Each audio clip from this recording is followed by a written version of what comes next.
શ્રી મહાપ્રભુજી આપણી પર બહુ કૃપા કરી કે ગુણગાન પણ કરીએ, ભગવાન નામ પણ લઈએ, એની પણ મર્યાદા છે. જેમ સેવાની મર્યાદા મેં બતાવી દીધી, પાકી કાચી જે કાંઈ હોય સેવાની મર્યાદા બતાવી, એમ કથાની પણ એક મર્યાદા છે. એ મર્યાદા બહાર તો કથા પણ તમને ડૂબાડી દેશે.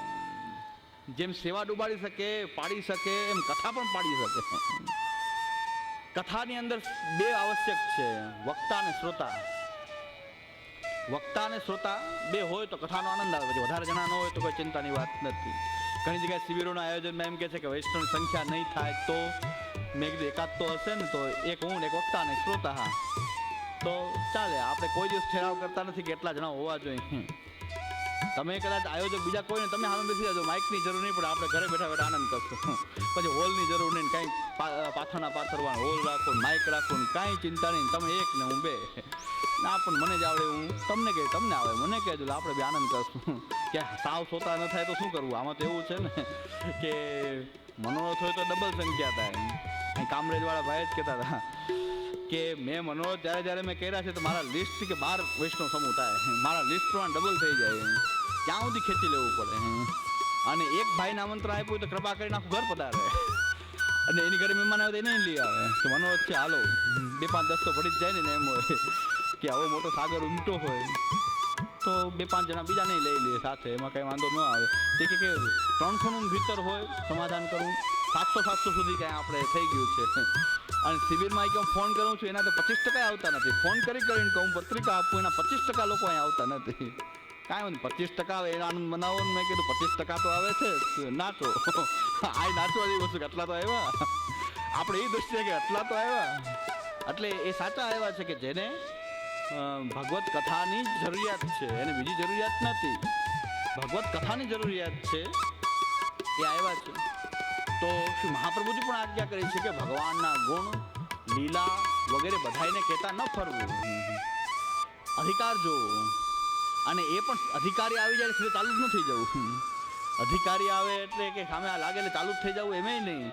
એની જિજ્ઞાસા જોવી, અને જિજ્ઞાસાના અનુરૂપ જ એક ત્યાં કહેવું, વિશેષ ના કહેવું.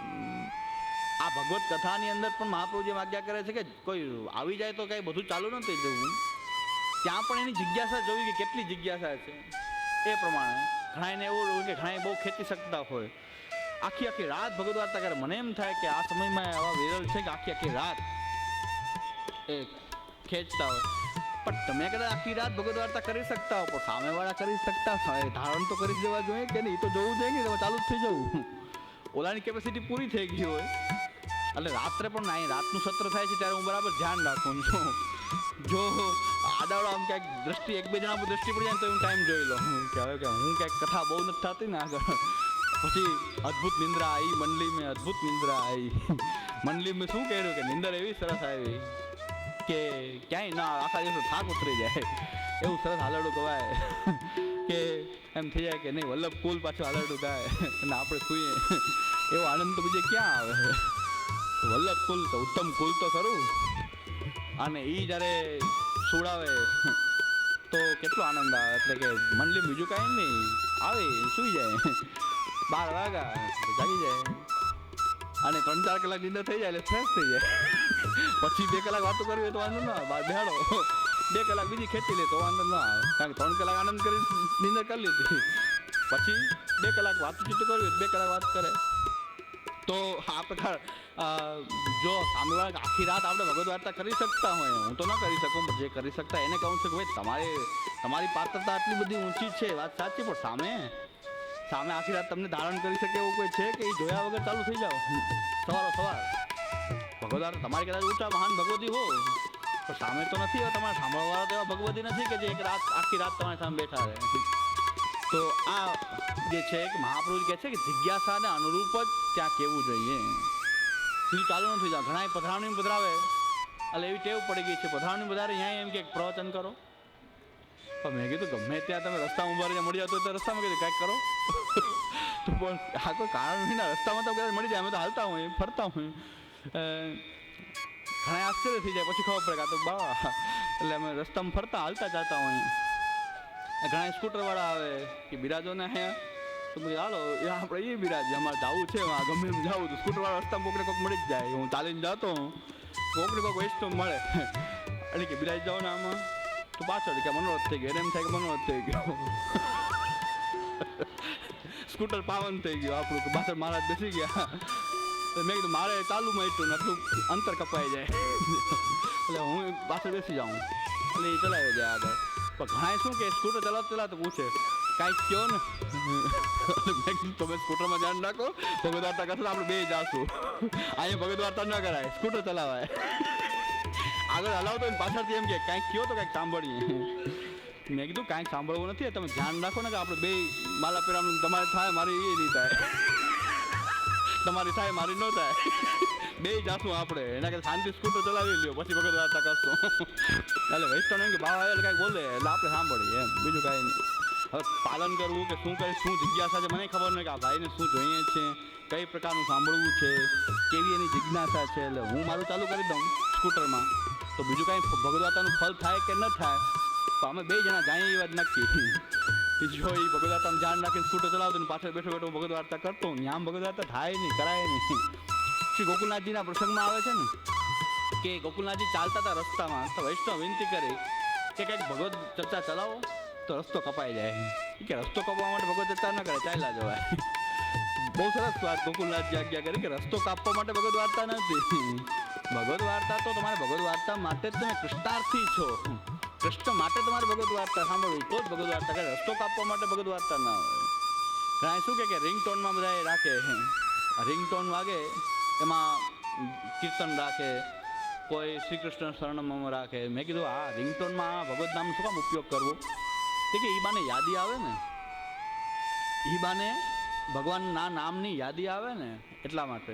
પણ એ રિંગટોનના અર્થમાં એનો ઉપયોગ કર્યો કહેવાય કે રિંગ વાગે ત્યારે એ મારા ઘટમાં બિરાજતા શ્રીનાથજી વાગે ને કોઈ કંઈ કીર્તન વાગે ને મને અનુકૂળ નથી આવતું બીજાને અનુકૂળ આવતું હવે મારે અંદરનો ભાવ એવો છે કે રિંગટોન માટે રિંગટોનનો ઉપયોગ કરાય પણ એ માટે આવો ઉપયોગ તો ના કરવો જોઈએ. પણ યાદી આવવા માટે આપણે ભગવદ નામ ગમે ત્યાં વાગે ગમે એની વચ્ચે વાગે તો એ ભગવદ નામની મહત્તા શું. શ્રી મહાપ્રભુજી આજ્ઞા કરે છે કે ભગવાનનું નામ ભગવાનનું ગુણ અને ભગવાનનું સ્વરૂપ એમાં કોઈ ભેદ નથી. તો જેમ સ્વરૂપની મર્યાદા છે તેમ ગુણ ગાનની પણ મર્યાદા છે એના નામની પણ કંઈક મર્યાદા હોવી જોઈએ. તો એનું નિરૂપણ એ શ્રી આચાર્ય ચરણ જલભેદ પંચપદ્યાન આ ગ્રંથોની અંદર કે કથાની પણ એક મર્યાદા છે. કથા ગમે ત્યાં કથા કેવી એ જિજ્ઞાસા હોય કે ન હોય એને કથા કહેવા માંડવું પાત્રથી વધારે પીરસી દેવું પાત્ર હોય એના કરતાં વધારે. શ્રી આચાર્ય ચરણ પણ એવી રાખતા કે બધા વચ્ચે એક ભગવદ વાર્તા અલગ હતી અને એક દામોદદાસજીની વચ્ચે આપ અલગ ભગવદ વાર્તા કરતા બધાની વચ્ચે અમુક વાત નતા કહેતા. તો દામોદદાસ હસાનીજી ને આપ કહેતા કે દમલા ચલો કછું ભગવદ વાર્તા કરે તો બધાની સાથે ભગવદ વાર્તા તો કરી વેણુ ગીત પુને યુગલ ગીત કી રસબર ખાબર ખાઈ બધું આપે બધાની વચ્ચે તો આ ભગવદ વાર્તા કરતા એ કરી. પછી મધ્યરાત્રિ સમયે પણ આપ પાછા એમ કહેતા દમલા હવે બધાએ ગયા હવે કશું કંઈક ભગવદ વાર્તા કરીએ તો કશું ભગવદ વાર્તા કરે. તો દામોદાસ પાત્ર જોઈને બધાની વચ્ચે જે થતી એ પાત્ર જોઈને કે આ પાત્ર બરાબર જે છે તો એના દ્વારા એ પ્રમાણેનું ભગવદ વાર્તા કરતા. તો ભગવદ નામ ભગવદ ગુણ અને ગુણગાન કે કથાની પણ એક મર્યાદા છે જેમાં પણ આચાર વિચાર અપ્રસ છે. કથાની પણ એક અપ્રસ છે જેમ આપણે છે ને સેવામાં અપ્રસ જોઈએ એમ કથામાં પણ એક અપ્રસ જોઈએ. એ અપ્રસ કઈ પ્રકારની હોય કે વક્તા કઈ પ્રકારનો શ્રોતા કઈ પ્રકારનો અને એનો અધિકાર કેટલો જિજ્ઞાસા કેટલી. એટલે ભક્તિ માર્ગની અંદર ભગવાનના ગુણનું શ્રવણ કીર્તન સ્મરણનું અનેરું મહત્વ ભક્તિ માર્ગની અંદર છે. પુષ્ટિ માર્ગમાં છે ને દરેક જે ભક્તિ માર્ગને માનનારા બધામાં શ્રવણ કીર્તન ભગવાનના ગુણગાન શ્રવણ કીર્તનનું જે છે એ અલૌકિક જે એ સ્વરૂપ છે. ભાગવતજીની અંદર પણ આવે છે કે ભગવાન જ્યારે આસુર વ્યામોહ લીલા કરી ભગવાને આસુર વ્યામોહ લીલા કરી ઠાકોરજીએ પછી હવે શું થશે જગતની અંદર તો ભગવાન પધારી ગયા પછી તો શૂન્યાવકાશ સર્જાઈ ગયો. ભગવાન પધારી ગયા પછી તો શૂન્યાવકાશ થઈ ગયો કે હવે તો અધર્મ જ વધશે. ભગવાન પણ પધારી ગયા અધર્મ હવે તો વધશે. તો ત્યારે ભગવાન કહે છે કે પોતાનું બધું જ સામર્થ્ય આપે શ્રીમદ ભાગવતમાં સ્થાપિત કર્યું ભાગવતની અંદર આપ પ્રવિષ્ટ થઈ ગયા, આપનું તેજ, આપનું સામર્થ્ય, પોતાનું નામાત્મક સ્વરૂપ ભાગવતની અંદર એ બિરાજો. ને ભાગવત દ્વારા જે સ્વરૂપ દ્વારા જીવનો ઉદ્ધાર થતો એ નામાત્મક શ્રીમદ ભાગવતજી દ્વારા થાય છે. પણ ભાગવતની અંદર એક મર્યાદા રાખવાની, એક મર્યાદા એમાં રાખવાની છે ભાગવતની અંદર કે બસ એનો આજીવિકાર્થ ઉપયોગ ન કરવો અને ભગવાન સિવાય કે ભક્તિ સિવાયના કોઈ હેતુ માટે ક્યારેય ભાગવત કહેવી કે સાંભળવી નહીં. બસ આટલો તમે મર્યાદાનું પાલન કર્યું તો પ્રેમનો અન્ય સાધનમ લોકે નાસ્તિ મુખ્ય પરમ મહત શ્રી ભાગવતમ એ માત્ર પરમ તસ્ય સાધનમ. ભગવાનમાં પ્રેમ કરવાનું ભાગવતથી મોટું કોઈ સાધન છે જ નહીં. તો આ બે મર્યાદા રાખવી જોશે કે ભગવાન કે ભક્તિ સિવાયના કોઈ હેતુ માટે ભાગવતનો ઉપયોગ ન કરવો, પોતાની એ આજીવિકા માટે ક્યારેય ભાગવતનો ઉપયોગ કરવો નહીં, લૌકિકાર્થ ભાગવતનો ઉપયોગ કરવો નહીં. આટલી મર્યાદા રાખો તો ભાગવત તમારો ભગવત પ્રેમ સિદ્ધ કરાવશે જ, એમાં કોઈ સંશય નથી. તમારો ભગવત પ્રેમ સિદ્ધ કરાવશે જ ભાગવત. તો યા કૃષ્ણ ભક્તિમીય વાંછતી સાધનો ગેર નામાની બાસુર્ય સાહસી જપેશ નિત્યમ તન્વે હરિ સ્વપુરુષમ કુરુતેતિ શીઘ્રમ આત્માર્પણમ સમધિગચ્છતિ ભાવતુષ્ટઃ. શું મહાપ્રભુ કહે છે ભગવાનની કૃષ્ણની ભક્તિ જેને જોઈએ છે એને બીજા કોઈ સાધનોના ઢગલામાં પડવાની જરૂર નથી, પણ આ અલૌકિક જે સામર્થ્યવાળા જે ભગવાનના જે નામો છે પુરુષોત્તમ સહસ્રનામનો એનો પાઠ કર્યા કરે, એનો આવર્તન કર્યા કરે, અર્થોનું અનુસંધાન કર્યા કરે, લીલાઓનું અનુસંધાન કર્યા કરે, શ્રવણ કીર્તન સ્મરણ કર્યા કરે. બસ ભગવાન પણ એને તરત જ પોતાનો કરી લે છે, તરત જ એને પોતાનો માની અને પોતાના સ્વરૂપનું દાન કરી દેશે. એટલે કથાથી પણ મહાપ્રભુજી આજ્ઞા કરે છે કે સ્વરૂપાનંદનો અનુભવ કથાથી પણ થઈ શકે છે. તો કથા કંઈ ઓછી વસ્તુ નથી, સેવાથી કંઈ નીચી વસ્તુ છે એવું માનવાની કોઈ આવશ્યકતા નથી. પુરાણોમાં અન્યમાં પણ ઉલ્લેખ છે કે ભગવાનની જે કીર્તિ જે છે એ સંસારના બંધનને કાપનારી છે. ભગવાનની કીર્તિ, યશ, અને જે ભગવાનના યશનું કીર્તિનું ગાન કરે છે એ સંસાર બંધનને એ કાપી નાખે છે. એટલે સંસાર એને ક્યારેય લાગુ પડતો નથી. ગોકર્ણ મુનિ પદ્મપુરાણની અંદર ગોકર્ણ મુનિ એ કહે છે કે ધર્મમ ભજસ સત્તમ તજલોક ધર્માન સેવસ સાત પુરુષાન જહિ કામ તૃષ્ણામ અન્યશ્ચ દોષ ગુણ ચિંતનમ માસુ મુક્ત્વા સેવા કથા રસમહો નિતરામ વિદત્વમ.